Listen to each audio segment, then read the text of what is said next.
I'm Bart Suverkrop. I come from the United States, originally from California. I was an opera singer in Germany for 10 years, voice teacher. Now I run IPA Source, a website for singers, a resource. And I'm here at Steingraeber. And I'm looking at the new piano that I've had Steingraeber make for me, a special piano. I like to call it the Suverkrop piano because it's the first one of its kind. I'm sure there'll be another name at some point. I came to Steingraeber because they offer a variation. You can custom make a piano to suit your needs. And at my age, with my hands becoming a little more stiff than they used to be, not exactly the perfect piano hands, my fingers are a little too short, it doesn't quite fit. I have some special needs, and these special needs have been able to be addressed by Steingraeber. And when I came to the festival, the Wagner Festival last summer, the first thing I did was made my way here, looked in the window, and there it was.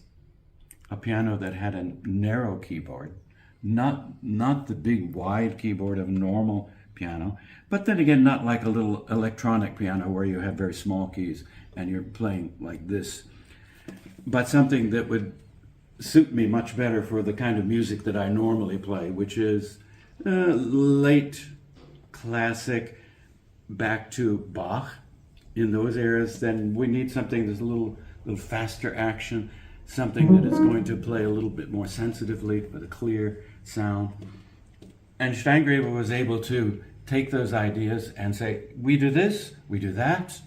And I said, yeah, I want that. And I want the other one too. And oh, there's another thing called the Mozart Rail. I'll take a look at that. So all of that has been incorporated into this instrument. Beautifully done. It's still not quite finished, still a few weeks away from being done, but we're looking at the voicing and getting everything perfect before it gets shipped over to the United States for me.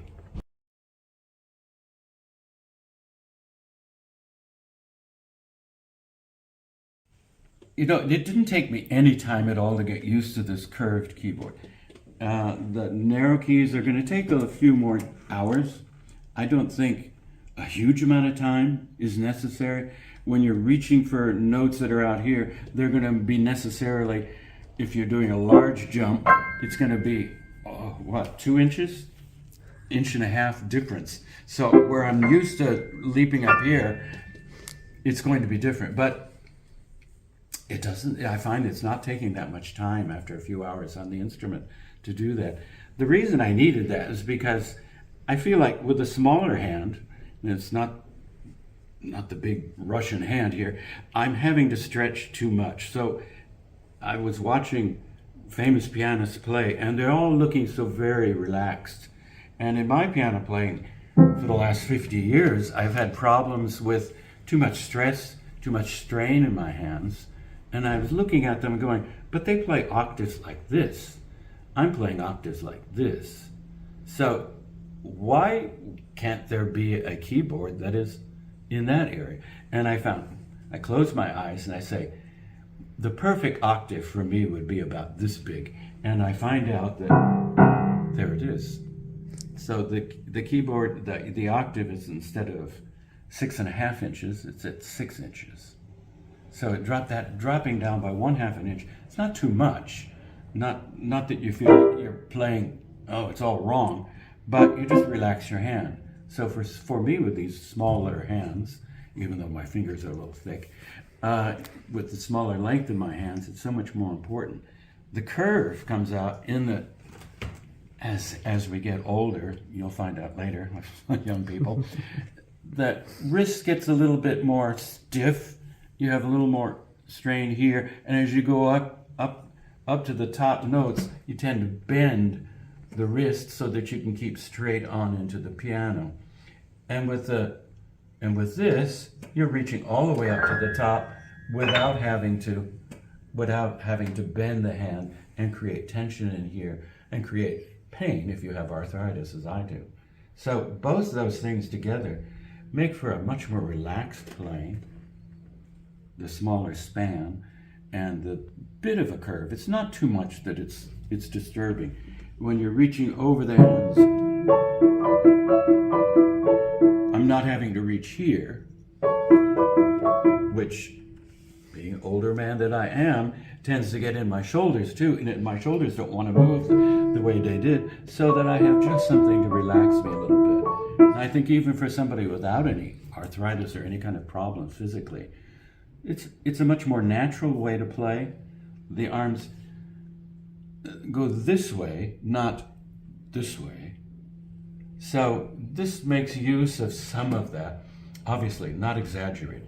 Exaggerated would be too much and would be, I think, confusing for the average pianist. And then moving from this piano to another, I really don't see any problem with that.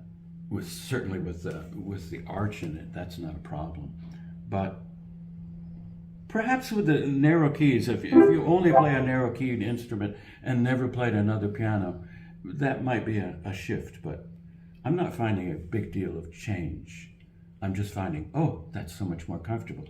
Things like octaves are so much easier because I'm not having to stretch the hand like this, so that I'm not creating tension in my hands. And so that's what I've been working on, is getting the tension out of my playing, and I'm convinced this is going to help. So another feature that this particular piano has, and others that they can build into the grands and this upright.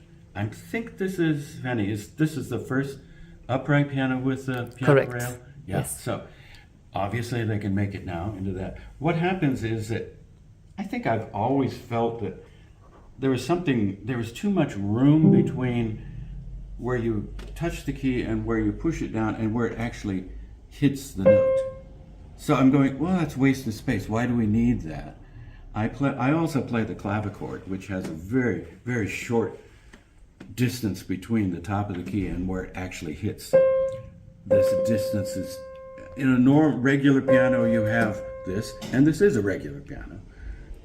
It's only with the Mozart Rail that things change.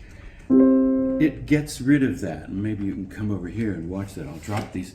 I'm going to drop the keys down just a bit. And if you can see that is dropped the keys down to where it is now, the distance between where I hit and it plays is almost simultaneous. So that you can play quicker. Your ornamentation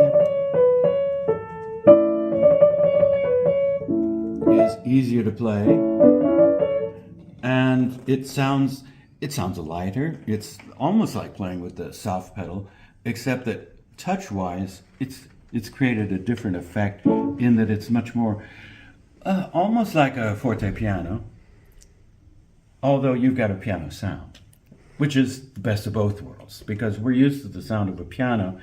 And sometimes if you're listening to a forte piano recording, you're saying, oh, but that's so thin. Well, that's the way it was supposed to be. Here it's a little narrower. The sound is a little narrower, a little lighter, but for that reason, it's actually very good. There's no problem. So that you're really... very quick.